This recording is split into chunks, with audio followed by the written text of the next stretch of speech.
बिहार चुनाव की सरगर्मी तेज है। अब नामांकन के लिए सिर्फ 2 दिन बचे हैं, 19 तारीख और 20 तारीख को। लेकिन कई ऐसी खबरें आ रही जो चौंकाने वाली है। सोचिए, एक उम्मीदवार का नामांकन रद्द हो गया है। मरहौरा सीट है, सारण जिले में मरहौरा सीट है। वहां एलजेपी ने एक अभिनेत्री को टिकट दिया था, उनका नामांकन रद्द हो गया है, पर्ची गलत भरा गया था और वहां आरजेडी के उम्मीदवार को लीड दिखाया जा रहा है। वैसे वोटिंग तो होगी क्योंकि निर्दलीय उम्मीदवार हैं। गुजरात वाला मामला नहीं है कि पर्चा एक रद्द हो गया तो चुनाव नहीं होगा।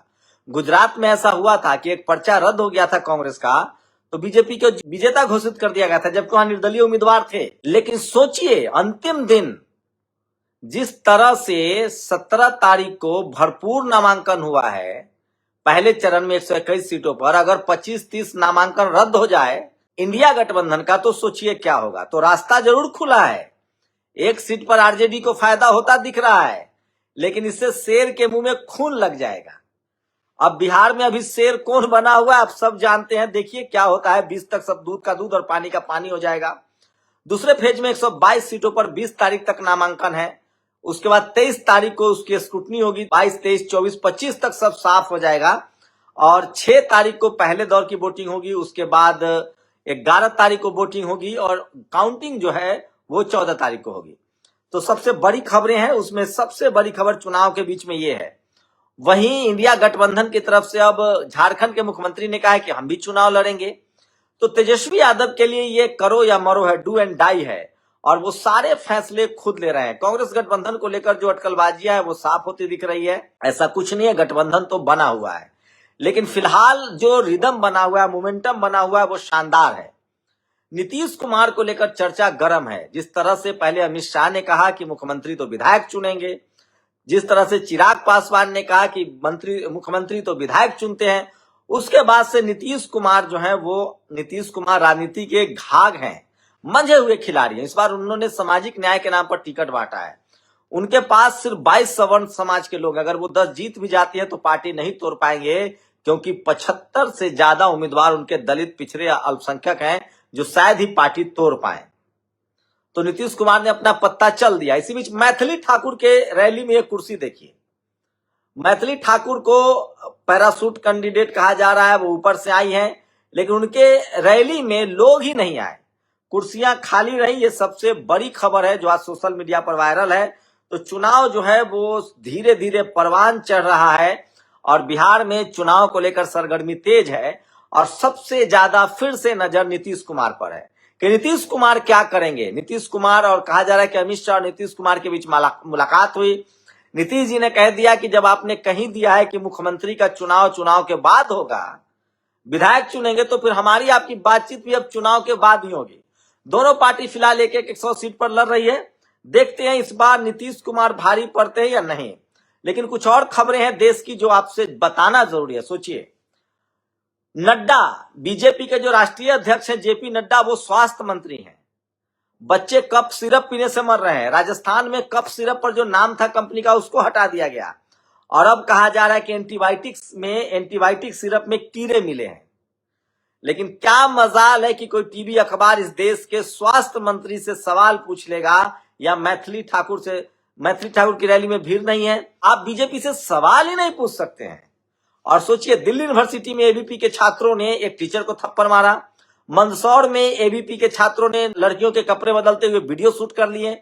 और इतना ही नहीं, आज जेएनयू में एक एससी समाज के छात्र संघ अध्यक्ष पर एबीपी के कार्यकर्ताओं से मारपीट का आरोप लगा है। अभिषेक उपाध्याय ने खबर ट्वीट किया यूपी से। टॉप सीक्रेट की खबर का असर, योगी आदित्यनाथ के बेहद करीबी अधिकारी और पूर्व चीफ सेक्रेटरी मनोज कुमार सिंह को रिकवरी नोटिस की खबर अब सुर्खियों में है। सोचिए, जब एक ही जाति के चपरासी से लेकर और थाना प्रभारी, एसपी, डीएम सब लगा देंगे तो भ्रष्टाचार परवान पर चढ़ेगा।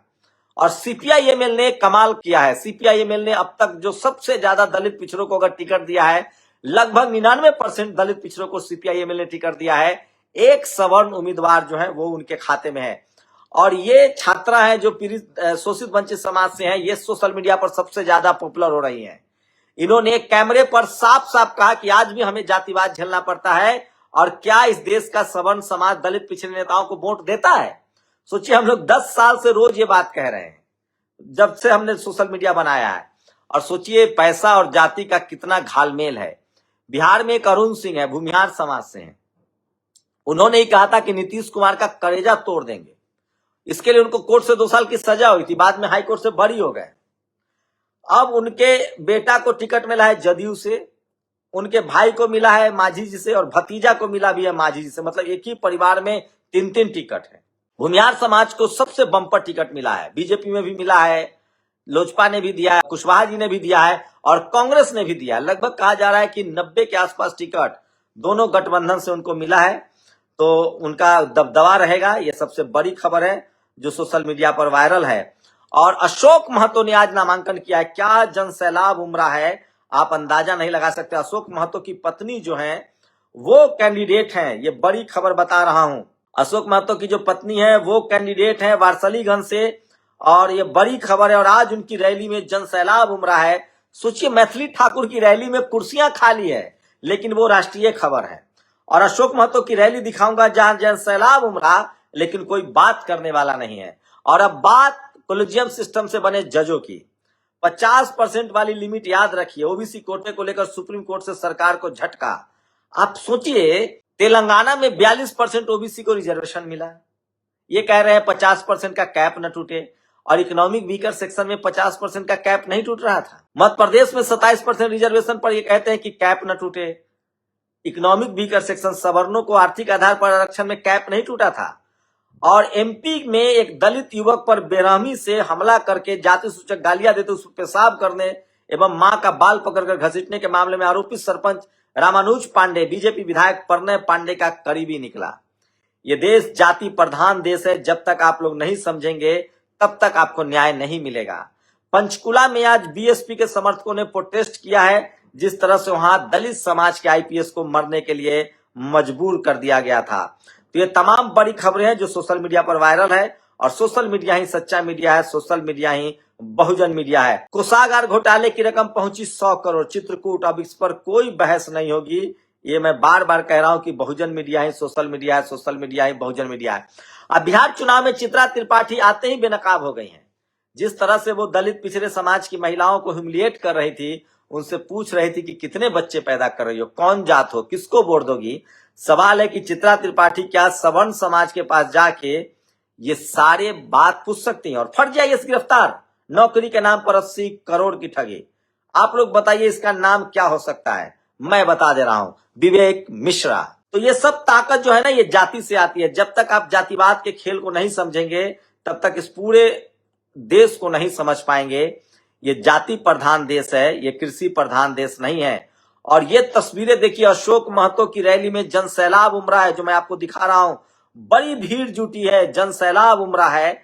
और मैं बार बार कह रहा हूं कि अशोक महतो को टिकट देने से आरजेडी को बड़ा फायदा होता हुआ दिख रहा है। मंडल महतो, ये देखिए किस तरह से जनसैलाब चल रहा है। मेरे दूसरे विंडो में जब वीडियो एडिट होगा तो आपको दिखेगा। तो ये तमाम बड़ी खबरें हैं जो सोशल मीडिया पर वायरल है, और सोशल मीडिया ही सच्चा मीडिया है, सोशल मीडिया ही बहुजन मीडिया है। तो अशोक महतो जी की पत्नी को वारसलीगंज से जेडीयू ने उम्मीदवार बनाया है, माफ कीजिएगा, आरजेडी ने उम्मीदवार बनाया है। तो चुनाव से जुड़ी ये तमाम बड़ी खबरें थी, लेकिन सबसे बड़ा पेज कौन होगा मुख्यमंत्री, ये बड़ा सवाल है।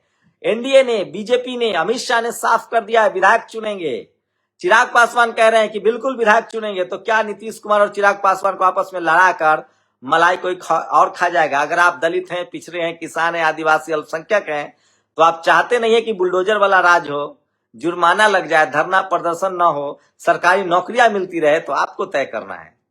मुझे लगता है इस देश के 90% लोगों को वोट इसलिए नहीं देना चाहिए कि जातिवाद हो, इसलिए नहीं देना चाहिए कि सांप्रदायिकता हो, चूरी टाइटन। उनको वोट देना चाहिए स्कूल बने, अस्पताल बने, बच्चों के कप सिरप में जहर ना हो, एंटीबायोटिक सिरप में बैक्टीरिया ना मिले, सिर्फ आपकी जिंदगी 5 किलो राशन पर न कटे, आपके बच्चों का भविष्य हो, स्कूल अस्पताल हो, वो डॉक्टर, इंजीनियर, वैज्ञानिक और एक बेहतर जीवन के हकदार हैं। जातिवाद, मनुवाद के खिलाफ वोट कीजिए, भाईचारा दोस्ती के लिए वोट कीजिए, अमन चैन के लिए वोट कीजिए, ज्ञान विज्ञान के लिए वोट कीजिए, पढ़ाई लिखाई, स्कूल अस्पताल, दवाई के लिए वोट कीजिए।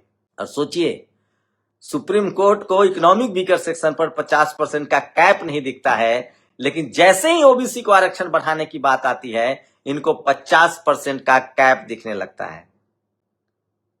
कभी सोचिएगा जरूर, ये बड़ा विषय है जो मैं चाहता हूं कि आपको बताऊं। मैं इसलिए कह रहा हूं कि बहुजन मीडिया ही सच्चा मीडिया है। अपनी राय जरूर दीजिए। शुक्रिया। नेशनल दस्तक की आपसे गुजारिश है कि अगर इसको बचाना चाहते हैं तो नेशनल दस्तक को सब्सक्राइब करने के लिए रेड कलर के सब्सक्राइब बटन को दबाएं, फिर बेल आइकन की घंटी दबाएं। नेशनल दस्तक को बचाने के लिए बहुत जरूरी है कि हर खबर को शेयर करें, लाइक करें, कमेंट जरूर करें।